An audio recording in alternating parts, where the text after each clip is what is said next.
All right, let's start out with this, guys. So good morning, everyone. This morning I want to talk to you about tariffs and how they're playing into the real estate market, because a lot of you have been hearing in the news over the past several months, and it seems almost like a little bit of a I don't know, maybe like a pendulum, that you get news from myself or James Allen or Danielle Pennington or anyone in the morning about what's happening with mortgage rates. And then the next thing you know, you log on and you see your Apple News, and then all of a sudden you've got conflicting information and something else has changed.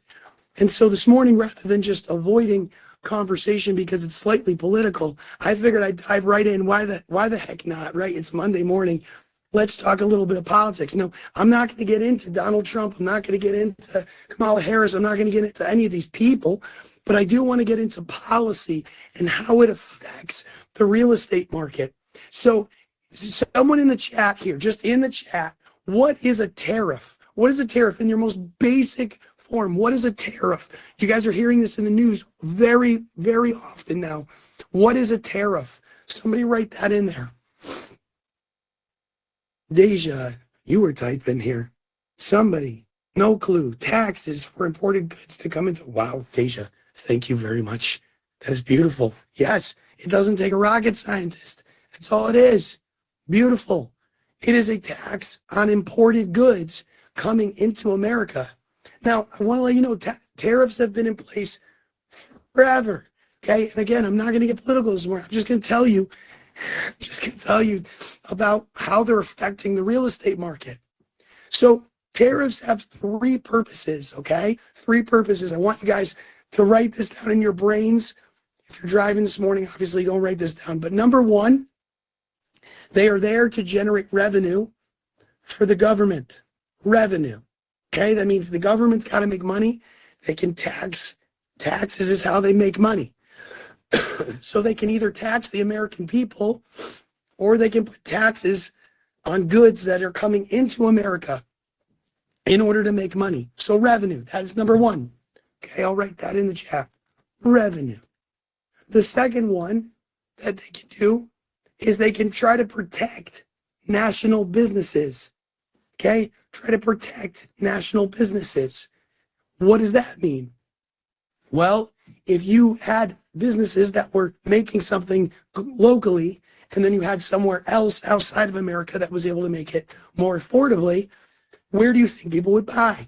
Generally in the more affordable area. So it's there to protect national businesses, so businesses that are local. And the third one is political moves against other countries.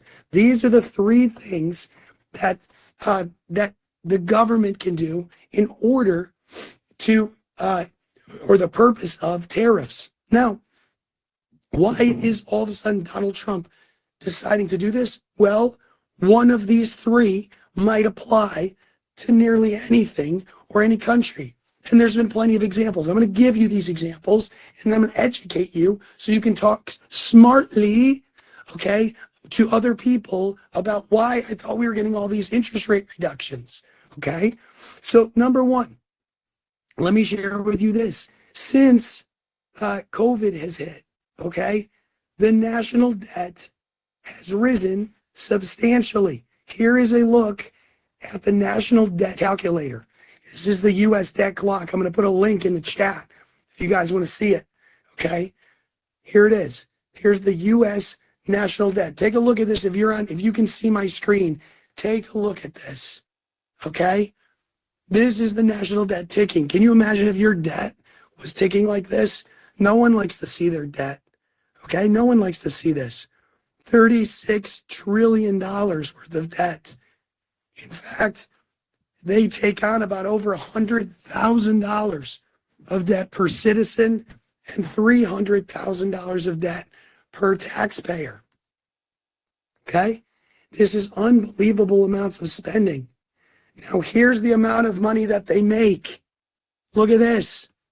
I want you to see this to really understand. We take in almost $5 trillion every year worth of revenue, about $14,000 per citizen. but we spend about $100,000 per citizen. You see the difference there? Imagine you made, just take away a bunch of zeros.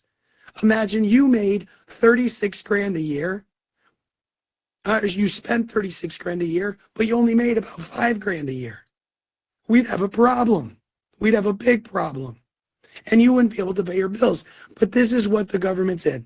Now, again, I'm not here to get political. I'm just telling you, here's just some data so that you can be smart and talk about this stuff with people. Okay, so we know the government is there because it wants to figure out how to get some more money because it needs to. The second one, what was the second one I said? Protection of national businesses. Here's an example from just the other year. This is in 2019. The U.S. threatens attacks on champagne and French cheese. France, along with other European countries, wanted to limit the tech giants' ability to avoid their taxes. Okay? And so what they did was they basically had a response of a digital services tax that would affect companies like Google, Amazon, and Facebook. And so what ends up happening? The U.S. says, no, we don't want you to hurt our companies. So they call up the French prime minister, and they say, listen, we're going to put a tax of 100% on all of your champagne and French cheeses. And immediately, they're like, no, don't do that. We don't want you to do that. Because if you make too high of a tariff, then we're going to get into who pays these tariff fees. It doesn't matter if we, the producers, eat that fee or the consumers have to pay that fee. It's just too much. And if it's too much, no one buys it. And if a lot of our economy depends on it, it's not going to be good and we can't survive it. So they immediately stopped this other tariff, which brings me into number 3, which is the political moves against other countries. I'm going to pause here. Did somebody have something to say? If they have a question? That's okay. I'll pause. Does anyone have any questions right now? I want you to fully understand this so you can see how it's affecting the real estate market. Okay. So those 3 things, revenue, the protection of national businesses, and number 3, political moves against other countries. This is one that seems to be in the news a lot. Now, I don't care who you voted for. Trump seems to have a very brash sort of attitude about him. It's a reason that many people are not fond of him. He seems to say, hey, we're going to do this. We're going to do this against you. We're going to do this. And apparently he's going to get, inaugurated here in the next week or 2. And immediately these taxes, these 503, Code 503 taxes against China are going to go into play and up the cost of these goods. Why? Because he believes that we are in a trade deficit with China, which we are. And because of that, he wants to gain revenue from them, and he wants businesses in America to produce the goods that they otherwise get there. Now, let me explain this to you in a very simple way so that you can understand. Let's say that you wanted to go buy a car, and one of your cars that you wanted to buy was a BMW. Let's pretend that Jaden wanted to go out and buy this BMW. And Jaden loves BMWs, right, Jaden? You love BMWs. Or you wanted to buy a beautiful Tesla, which is made here in America, okay? This nice American company. But you find that both of them are around the same price. Now, there's 2 ways that you can enact a tariff. You can enact a tariff against the country. You can say, I'm going to place it against Germany and against any of their products. Or you can do it against specific goods like automobiles. If Trump does it against automobiles, then it's going to be anything that Germany makes, that anybody makes on automobiles coming in. And what you would see is you'd see the price of these vehicles generally the same. But if you went to check out to go buy one, you'd see maybe another $2,000 added to your cost to buy the BMW. Now that might that might do something for you where you say, I don't want to buy the BMW, it's another $2,000 more. I'll buy the Tesla. You might do that. Or what might end up happening is that Germany might say, you know what, we'll eat that $2,000, or we'll eat a portion of that $2,000, and we won't pass that on to the consumer so we can remain competitive with Tesla. In that case, then you could see how certain governments would eat the fee, or the consumer here in America would eat the fee. Now, ready for this? Here's where it all matters. If you've been tuning out, I want you to tune back in. Who pays the fees? Who? It can be the country who is exporting those goods to America, or it can be the consumers here in America that are paying those fees. Now, the hope is that Americans can start producing more goods here in America more cheaply, and that we retain more of our own product. But the reality is that might happen in the long term. It is a long-term play. And it might be in the short term if you're kind of bullying, okay? But in the short term, the consumers are going to pay more money. The consumers. So what happens when consumers pay more money? What do we call that? I'll put this in the chat for you. Inflation. It's called inflation. And what happens when we have inflation? Interest rates begin to rise because the government doesn't want inflation. They want to take it away. So we're having basically two things working against each other right now in the market.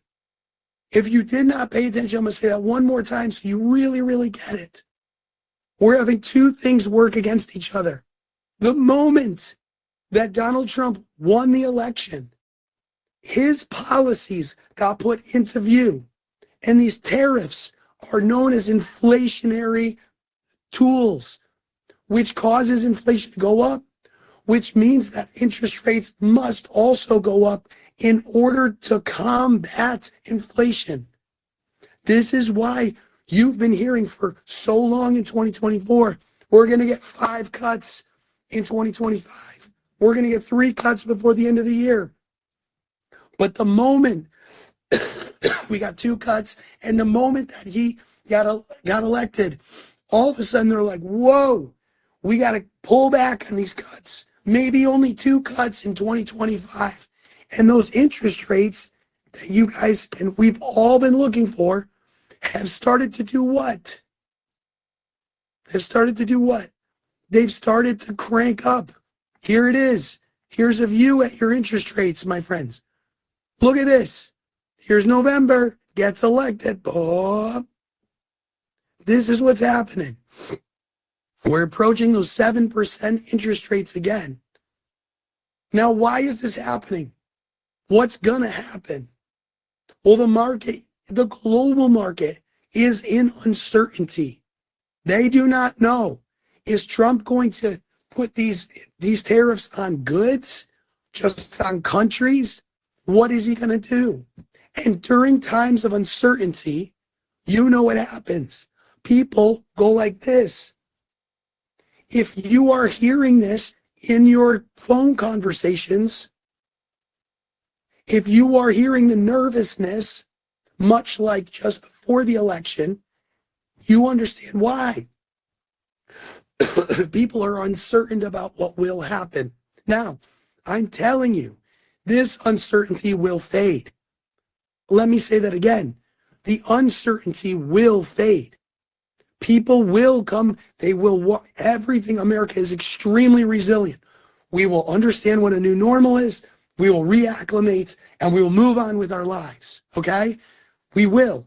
It always happens. No, it doesn't matter who is in the administration. It doesn't matter what color's there. Okay? It could be red or blue. It doesn't matter.